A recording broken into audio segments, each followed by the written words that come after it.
Maka bagaimana untuk menjadi ahli takwa supaya antum muflih, bahagia dunia dan akhirat? Supaya anda sukses di mata Allah dunia dan akhirat, bukan sukses di mata orang-orang yang rakus dunia, tapi di mata Allah sudah sukses. Ada apa belum? Renungi ini bulan Ramadan ini. Sudahkah saya ini termasuk yang sukses di mata Allah? Yaitu apa? Muttaqin sukses. Maka sidang jamaah satu-satunya anda harus total beriman dengan Al-Quran.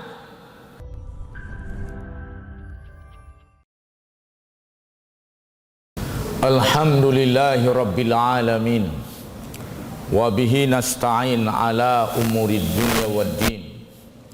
Asyhadu an la ilaha illallah wahdahu la syarikalah, wa nahnu nashhadu anna Muhammadan abduhu wa rasuluhu la nabiyya ba'd. Allahumma salli ala Sayyidina Muhammad wa ala alihi wa ala ashabihi wa ala man ittaba'u bi ihsani ila yaumiddin. Ibadallah, usikum wa nafsi bittaqwallah faqad fazal muttaqun. Qala Allahu azza wa jalla fil Qur'anil azimil mubin wasiyatan lana jami'an bi hadhil khutbah al-qasira. A'udzu billahi minasy syaithanir rajim. Bismillahirrahmanirrahim. Ya ayuhan nasu a'budu rabbakumul ladzi khalaqakum wal ladzina min qablikum la'allakum tattaqun. Sadaqallahul azim. Sidang jemaah Jumat yang dirahmati Allah, di dalam surat Al-Baqarah ayat 21 Allah berfirman, Ya ayuhan nasu a'budu rabbakumul ladzi khalaqakum wal ladzina min qablikum la'allakum tattaqun. Hai manusia, sembahlah, ibadahilah Rabb kalian yang mana dia telah menciptakan kalian dan orang-orang sebelum kalian supaya kalian menjadi ahli takwa. Sidang jemaah yang dirahmati Allah, judul khutbah kita pada hari ini, tema khutbah kita, pengelompokan manusia, pengelompokan makhluk Allah di dalam surat Al-Baqarah di dalam menyikapi dakwah Islam. Sidang jemaah yang dirahmati Allah, di dalam surat Al-Baqarah ini diceritakan oleh Allah Subhanahu wa taala banyak kelompok. Surat Al-Baqarah itu jumlah ayatnya 286 ayat. Surat yang terpanjang 286 ayat. Maka di situ sebagai surat yang turun di Madinah, sebagai surat yang turun setelah Nabi hijrah, maka sudah diproses sikap manusia terhadap dakwah. Sudah didakwahi banyak manusia, maka manusia terbagi kepada beberapa kelompok. Maka di sini disebutkan kelompok ahli takwa, kelompok kaum kafir, kelompok kaum munafik. Ayat 1 sampai ayat 5 itu bercerita tentang ahli takwa. Ayat 6 dan 7 bercerita tentang orang kafir. 8 sampai 20 tentang orang munafik. Maka setelah Allah ceritakan 3 kelompok manusia itu, diserulah manusia agar agar sadar dan mengibadahi Allah Subhanahu wa taala. Tidak sampai di situ saja sidang jemaah yang dirahmati Allah. Nanti di ayat 30 diceritakan bagaimana kisah penciptaan Nabi Adam alaihissalam dan bagaimana sikap malaikat dan iblis kepada dakwah, kepada wahyu Allah Subhanahu wa taala, kepada syariat Allah Subhanahu wa taala. Itu di ayat 30, dimulai pada ayat 30. Pada ayat 40 diceritakan pula bagaimana Bani Israel, sikap-sikap Bani Israel dan penyelewengan Bani Israel. Dimulai dengan ayat, Ya Bani Israel zukuru ni'mati allati an'amtu alaikum wa awfu bi ahdi ufi bi ahdikum wa iyaya farhabun. Kemudian sedang jemaah yang dirahmati Allah, nanti ayat 124 dimulai lagi kisah Ibrahim alaihissalam. bagaimana Ibrahim alaihissalam berseteru dalam membawa risalah dakwah ini. Kenapa diceritakan Ibrahim alaihissalam? Karena Yahudi yang dimulai ayatnya pada ayat 40, dalam perjalanan itu Yahudi mengklaim Nabi Ibrahim itu adalah Yahudi, adalah bagian dari orang Yahudi, nenek moyang Yahudi. Sidang jemaah dirahmati Allah, diklaim Nabi Ibrahim seperti perangai seperti orang Yahudi, supaya pembenaran bagi Yahudi, maka Allah membantahnya, yaitu diceritakanlah Ibrahim alaihissalam pada ayat 124. Begitu seterusnya sidang jemaah yang dirahmati Allah. Allah perbandingkan sistem kehidupan yang sukses secara bermasyarakat, secara bertata negara di dalam pemerintahan Ibrahim, kemudian dibandingkan dengan kegagalan Bani Israel yang menyimpang secara aturan bermasyarakat. Kemudian masuk nanti perintah sholat, hukum-hukum syariat. Nah, sidang jemaah yang dirahmati Allah, surat Al-Baqarah ini memetakan kelompok-kelompok makhluk di dalam menanggapi syariat. Inilah surat Al-Baqarah yang luar biasa. Sidang jemaah yang dirahmati Allah, maka tadi ayat mengatakan, ya ayuhan nasu abudu rabbakumul ladzi khalaqakum wal ladzina min qablikum la'allakum tattaqun. Maka kita lihat takwa itu, kelompok ahli takwa itu ada pada ayat 1 sampai 5. Alif lam mim dalikal kitabu la raiba fihi hudal lil muttaqin. Prinsip orang bertakwa itu yang pertama adalah mereka menjadikan Al-Quran sebagai petunjuk. Tidak ada petunjuk menjadi ahli takwa di dalam Quran. Tidak ada petunjuk jadi ahli takwa di dalam sistem kapitalis. Tidak ada petunjuk ahli takwa dalam ideologi sosialis, komunis, tidak ada. Maka kalau Anda ingin menjadi orang sukses, menjadi ahli takwa, satu-satunya petunjuk, mau petunjuknya nanti terasa berat, keras, fundamental, atau Anda menyifatkan nanti ayat surat-surat At-Taubah itu surat teroris, Al-Anfal surat teroris, karena sekarang lagi tren Sumatera Barat dituduh sarang teroris. Naudzubillah. Mungkin Anda orang yang mengatakan seperti orang-orang yang tidak paham Al-Quran. Nah, nanti hanya satu-satunya petunjuk untuk menjadi ahli takwa Al-Quran. Tapi sebelum saya lanjutkan itu, Anda harus tahu dari semua pemetaan kelompok-kelompok manusia, mulai tadi dari ahli takwa yaitu 1 sampai 5 ditutup dengan kalimat ulaika humul muflihun. Ahli takwa itu dijamin oleh Allah, ditutup dengan kalimat mereka itu humul muflihun, orang yang sukses, bahagia, berjaya, muflih di dunia dan di akhirat. Orang ahli takwa yang kurang duit, kurang sukses ekonominya, miskin, tetap muflih. Jadi berkah rezekinya. Yang kaya muflih, kaya bertakwa muflih, miskin bertakwa muflih, orang rendah bertakwa muflih, orang tinggi bertakwa muflih, popularitas bertakwa muflih, tidak populer bertakwa muflih, tetap muflih. Sidang jemaah yang dirahmati Allah. Kenapa? Karena ahli takwa itu dijamin oleh Allah Subhanahu wa taala, karena muflih itu relatif. Sidang jemaah Jumat yang dirahmati Allah, maka satu-satunya yang menjamin muflih itu takwa. Sedangkan ayat 5 dan 6 tentang orang kafir, innal ladzina kafaru sawa'un 'alaihim a anzartahum am lam tunzirhum la yu'minun. Sesungguhnya orang-orang kafir itu kau berikan dakwah keras, ancaman-ancaman neraka, ancaman azab, inzar itu ancaman-ancaman. Mau apapun bentuk ancaman kepada mereka, la yu'minun, mereka tidak akan beriman. Kenapa? Khatamallah, Allah sudah tutup hatinya. Mau diapakan? Khatamallah, mau di demo, mau diapakan? Ya hati sedang jemaah. Khatamallahu ala qulubihim, hatinya sudah ditutup. Kalau hati sudah dikunci, wa ala sam'ihim wa ala absarihim, maka otomatis pendengaran, penglihatan sudah terkunci. Dibawa ke THT, telinganya sehat, tapi pendengaran yang terkunci. Dia tak akan dengar lagi nasihat, dia tidak akan dengar lagi aspirasi orang, dia tidak akan lagi dengar apa keluhan orang, sudah tidak dengarnya. Kenapa? Khatamallah, sudah dikunci hatinya. Nah, bagaimana mereka? Walahum adzabun azim.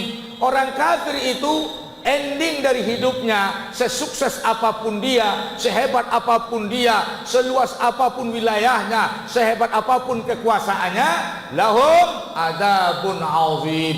Dia endingnya tetap azab yang dahsyat. Coba Anda lihat orang-orang kaya, orang Eropa non-muslim, lebih nyaman hidup di Mentawai, lebih nyaman hidup di atas gunung, lebih nyaman hidup di tepi pantai, di tempat-tempat yang tidak ada fasilitas, padahal fasilitasnya serba mewah di negaranya. Kenapa? Dia cari yang namanya ketenangan, yang kegembiraan. Ternyata kekayaan fasilitas itu sehebat apapun tidak membahagiakan dia. Dia cari kebahagiaan ke puncak gunung, dia tinggal di dalam gunung bertahun-tahun, di tepi pantai bertahun-tahun, cari kebahagiaan. Kenapa? Karena ternyata adzabun azim, azab yang dahsyat. Ayat 8 sampai 20 cerita tentang orang munafik. Orang munafik sidang jemaah, salah satu bukti surat Al-Baqarah itu surat Madaniyah, turun setelah hijrah, karena di situ ada cerita munafik. Setiap surat yang ada cerita munafik pastikan itu Madaniyah. Kenapa? Karena kaum munafik itu adanya di fase Madinah. Di fase sebelum hijrah yang ada kaum kafir. Tetapi setelah Nabi hijrah, dia hijrah ke Madinah, Islam berkuasa, orang kafir takut menyatakan kekafirannya, maka mereka menyamar jadi orang munafik. Munafik sejak zaman Madinah sampai kiamat akan tetap ada, bahkan semakin banyak. Sidang jemaah yang dirahmati Allah, orang munafik ini lebih panjang ceritanya, Allah bongkar rahasianya. Di samping dalam surat Al-Baqarah ini ada lagi surat Munafikun. Sidang jemaah yang dirahmati Allah, orang munafik ini azabnya pada ayat 10. Fi qulubihim maradun fazadahumullahu marada. Di hati mereka itu ada penyakit. Persoalan mereka, hati mereka yang berpenyakit, bukan fisiknya. Itu munafik. Fisiknya bagus, fasilitasnya hebat, dia mungkin populer, dia mungkin berkuasa, fasilitasnya luar biasa, tapi hatinya sedang bermasalah, marad. Fazadahumullahu marada. Allah tambah penyakit hatinya, ditambah oleh Allah, bukan disembuhkan. Walahum adzabun alim. Bagi mereka azab yang pedih. Kalau pedih itu lebih dahsyat daripada sakit, lebih dahsyat daripada adzabun azim. Adzabun alim lebih dahsyat daripada adzabun azim. Jika Anda terjatuh kaki Anda, maka sakit itu pada kaki Anda. Itu azabun azim, sehebat apapun azabun azim, sakit. Tapi kalau sudah azabun alim, maka menderita batin Anda, terasa ke ulu hati Anda, alim, pedih. Sidang jemaah yang dirahmati Allah, fidarkil asfali minan nar. Nah, ini artinya apa? Kalau orang kafir azabun azim, kemudian munafik azabun alim, satu-satunya yang muflih adalah ahli takwa. Satu-satunya yang muflih ahli takwa. Maka bagaimana untuk menjadi ahli takwa supaya antum muflih, bahagia dunia dan akhirat? Supaya Anda sukses di mata Allah dunia dan akhirat, bukan sukses di mata orang-orang yang rakus dunia. Tapi di mata Allah sudah sukses, ada apa belum? Renungi ini bulan Ramadan ini. Sudahkah saya ini termasuk yang sukses di mata Allah? Yaitu apa? Muttaqin sukses. Maka sidang jemaah, satu-satunya Anda harus total beriman dengan Al-Quran. Syarat pertama pada ayat yang kedua, Anda harus total beriman dengan Al-Quran, sukses beriman dengan Al-Quran. Tidak ada Anda terlibat pada fitnah-fitnah yang terkait pada ayat, sampai dihapuskan ayat-ayat jihad, ayat segala macam. Nauzubillah. Ini kalau sudah seperti itu, batal iman Anda kepada Al-Quran. Rukun iman Anda batal. Karena iman kepada Al-Quran itu rukun iman. Kalau salah satu rukun iman sudah batal, batal iman Anda. Jadi jangan lagi lah memfitnah-fitnah Quran, memfitnah-fitnah Islam. Nauzubillah. Batal iman Anda. Kalau Anda terang-terangan, maka kalau ada mahkamah Islam, Anda dinyatakan juga kafir murtad terang-terangan, dan dipaksa cerai dengan istri, kemudian tidak boleh waris mewarisi, kemudian Anda tidak boleh dikuburkan di perkuburan umat Islam. Nauzubillah. Sidang jemaah yang dirahmati Allah, supaya Anda paham, jangan mudah saja ini jadi ahli takwa. Anda mau jadi ahli takwa pemikiran sekuler, lebih banyak merujuk koran daripada Quran. Nauzubillah. Terus apa lagi sidang jemaah? Alladzina yu'minuna bil ghaib, beriman dengan al-ghaib, dengan Allah, dengan malaikat, dengan surga dan neraka, dengan yaumul mahsyar, dengan alam barzakh, dengan pengadilan Allah. Beriman dengan yang gaib, darul akhirah. Terus wa yuqimunas shalah, mendirikan salat, laksanakan syariat. Itu contoh. Bukan hanya cukup salat, itu contoh dari bentuk syariat. Iman di dada, pengamalan syariat secara eksen. Terus apa lagi? Wa mimma razaqnahum yunfiqun. Sadari pengelolaan harta Anda secara halal. Kelola harta aset secara halal. Infakkan. Sidang jemaah Jumat yang dirahmati Allah, ini dia ketakwaan. Terus sidang jemaah yang dirahmati Allah, mengakui seluruh wahyu yang pernah diturunkan kepada nabi-nabi sebelumnya. Ulaika ala hudam mir rabbihim. Orang yang seperti itu dapat bimbingan dari Allah. Dia hidup sesuai dengan hidayah, bukan hidup sesuai cerita omong politikus. Anda harus hidup sesuai hidayah, bukan sesuai pandangan politikus, nafsu politik orang. Anda diseretnya ke neraka. Orang punya nafsu ke dunia. Makanya Umar bin Abdul Aziz tanya pada para penasehatnya, tahukah kalian siapa yang bodoh? Orang yang bodoh adalah, kata mereka, orang yang mengorbankan akhiratnya untuk dunianya. Tahukah kalian orang yang lebih tolol dari yang bodoh? Dari yang bodoh tadi. Di situ nyerah kami nggak tahu. Kata Umar bin Abdul Aziz sebagai khalifah, orang yang lebih tolol dari yang bodoh tadi adalah orang yang mengorbankan akhiratnya demi dunia orang lain. Anda dibentuk oleh narasi orang pencinta dunia, tidak dibentuk oleh narasi Quran, tidak dibentuk oleh bangunan pemikiran yang ada pada hadis. Nauzubillah. Kenapa? Karena salah rujukan. Hidup tidak ala hudam mir rabbihim. Maka kalau untuk sukses takwa tadi, kalau Anda tidak takwa, jatuh kepada kelompok kedua, kufur, jatuh kelompok ketiga, munafik.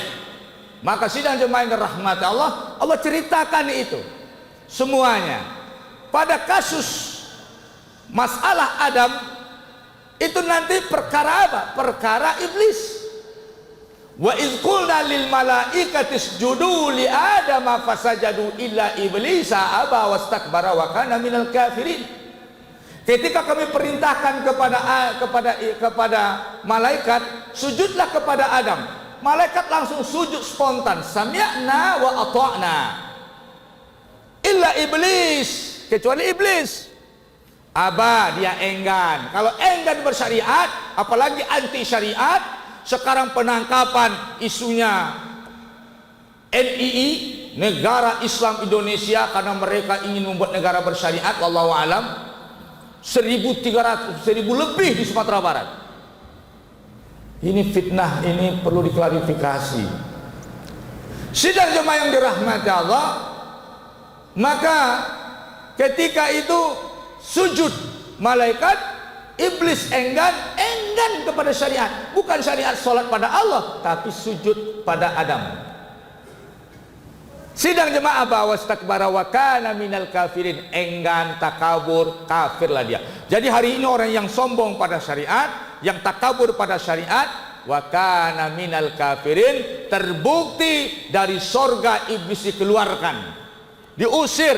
Sudah di sorga saja diusir, apalagi Anda berdoa minta masuk sorga. Anda sekuler, Anda sosialis, Anda kapitalis, Anda komunis, Anda anti syariat, Anda berdoa. Satu saja yang sudah dalam sorga, iblis dikeluarkan, apalagi yang belum pernah masuk sorga, mimpi masuk sorga.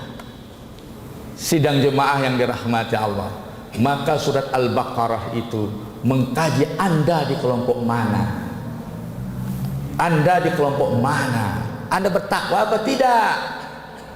Sidang jemaah yang dirahmati Allah, penutup, Imam Ali mengatakan at-taqwa 'alal arba'. Takwa itu pada 4 perkara. Al-khawfu minal jalil, takut kepada Allah,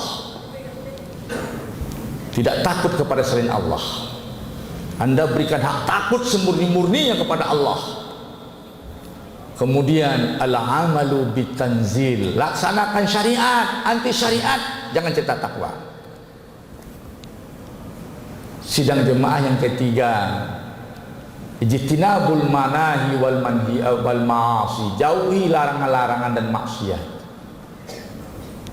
Kalau Anda pejabat, jangan sampai ada izin membuat tempat maksiat. Yang keempat, isti'dad liyaumir rahil, persiapkan diri untuk berpulang ke akhirat. Muhasabah diri Anda.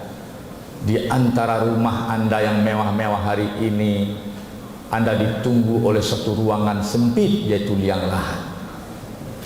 Di antara kendaraan Anda yang mewah hari ini, Anda insya Allah menaiki sebuah kendaraan yang namanya, kata orang Malaysia, van jenazah, kata kita ambulan, keranda jenazah.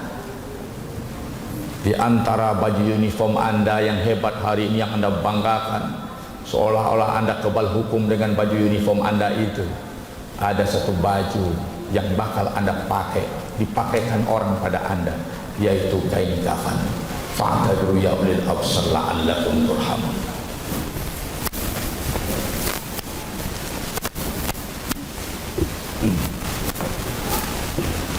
Alhamdulillahirabbil alamin. Asyhadu an la ilaha illallah wa asyhadu anna Muhammadan rasulullah. Ibadallah, usikum wa nafsi bittaqwallah, faqad fazal muttaqun. Qala Allahu azza wa jalla fil Qur'anil azimil mubin, a'udzu billahi minasy syaithanir rajim, bismillahirrahmanirrahim, wal 'asri innal insana lafi khusr illa alladziina aamanu wa 'amilus shalihaati wa tawassaw bil haqqi wa tawassaw bis sabr.